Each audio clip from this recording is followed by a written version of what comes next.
আসসালামু আলাইকুম এভরিওয়ান, আশা করি সবাই অনেক ভালো আছেন এবং সুস্থ আছেন। সো অনেকদিন ব্যস্ত থাকার ফলে আজকে আবার আরেকটি নতুন ভিডিও নিয়ে আপনাদের মাঝে হাজির হলাম। সো আশা করি আজকের ভিডিওটি অনেক এনজয়েবল হবে। সো আপনারা হয়তো বা টাইটেল দেখে বুঝতে পারছেন আমি আজকে কি বিষয় নিয়ে আলোচনা করব। সো আজকের ভিডিওতে আমরা কথা বলবো হচ্ছে একটি সাইকেল পারচেস করার সময় আপনারা কি গিয়ার সাইকেল পারচেস করবেন নাকি একটি নন গিয়ার সাইকেল পারচেস করবেন। সো আমরা যারা বিগিনার লেভেলে যারা সাইকেল কিনতে যাই তারা কিন্তু অনেক সময় দেখা যায় যে এই বিষয়টি নিয়ে অনেক দ্বিধাদ্বন্দ্বে ভুগি যে গিয়ার সাইকেল কিনবো নাকি নন গিয়ার সাইকেল কিনবো বা কোনটা কিনলে আমার জন্য বেনিফিটস হবে। সো সেই বিষয়টি নিয়ে আমি আজকে কথা বলবো। So first of all gear এবং নন গিয়ার সাইকেলের মধ্যে ডিফারেন্সটা কি সেই বিষয়টি নিয়ে এখন কথা বলি। প্রথম কথা হচ্ছে স্পিড।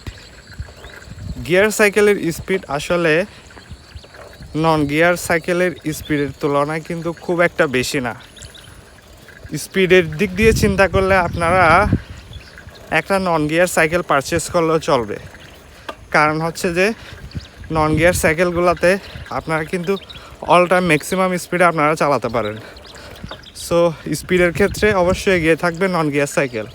সেকেন্ড যে বিষয়টা নিয়ে আমি আলোচনা করব সেটা হচ্ছে যে ম্যাক্সিমাম এনার্জি এফিশিয়েন্ট কিনা। একটা গিয়ার সাইকেল যতটা এনার্জি এফিশিয়েন্ট করে আপনি চালাতে পারবেন ঠিক ততটা কিন্তু আপনারা নন গিয়ার সাইকেলগুলোতে কিন্তু অত এনার্জি এফিশিয়েন্ট করে চালাতে পারবেন না। কারণ হচ্ছে যে গিয়ার সাইকেলের গিয়ার কম্বিনেশনটা চেঞ্জ করার ফলে আপনারা যে কোনো রাইডের কন্ডিশন অনুযায়ী রোডের কন্ডিশন অনুযায়ী আপনারা কিন্তু গিয়ারটা চেঞ্জ করে করে আপনারা ম্যাক্সিমাম এনার্জি এফিশিয়েন্ট করে কিন্তু চালাতে পারবেন, যেটা কিন্তু নন গিয়ার সাইকেলেও খুব একটা দেখা যাবে না আপনারা পারবেন বলে। আর 3 নম্বর মোস্ট ইম্পর্টেন্ট বিষয় যেটা সেটা হচ্ছে যে গিয়ার সাইকেল হচ্ছে যে আপনারা মূলত ইউজ করবেন হচ্ছে ক্লাইম্বিংয়ের জন্য। আপনারা যখন নিচ থেকে উপরে আপহিল বা ঢালু কোনো জায়গা আপনারা যখন রাইড করবেন তখন কিন্তু অবশ্যই আপনার কিন্তু গিয়ার সাইকেলের দিকে ফোকাস করা উচিত। কারণ হচ্ছে যে নন গিয়ার সাইকেলগুলো কিন্তু আপনার পাহাড়ে বা উঁচু ঢালু জায়গায় কিন্তু ক্লাইম্ব করার জন্য উপযুক্ত না। সো আপনারা যদি গিয়ার কম্বিনেশন ঠিকমতো করতে জানেন তাহলে কিন্তু আপনার ক্লাইম্বিং স্পিডটা কিন্তু আরও অনেক স্মুথ হবে। আপনারা খুব সহজে কিন্তু উপরের ঢালু জায়গাগুলোতে আপনারা খুব সহজে চলে যাইতে পারবেন।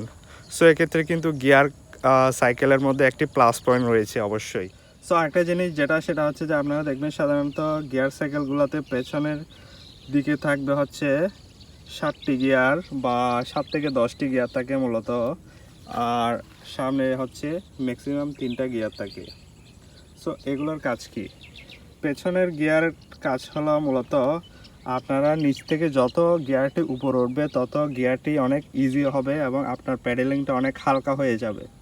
সো এটা হচ্ছে যে একদম এটা একদম ইজি গিয়ার, আর এটা হচ্ছে একদম হার্ড গিয়ার।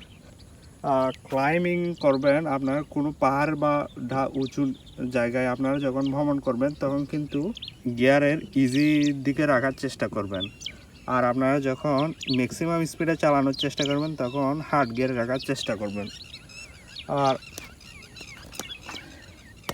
সামনের যে গিয়ার, সামনের এই গিয়ারটা হচ্ছে একদম ইজি গিয়ার, যেটা ছোট গিয়ার। আর যত আপনি উপর উঠবেন তত কিন্তু গিয়ারের আপনার কিন্তু অনেক হার্ড হবে। সো একদম 3 নাম্বার স্পিডে যখন চালাবেন তখন এই গিয়ারে আপনারা চালাতে হবে।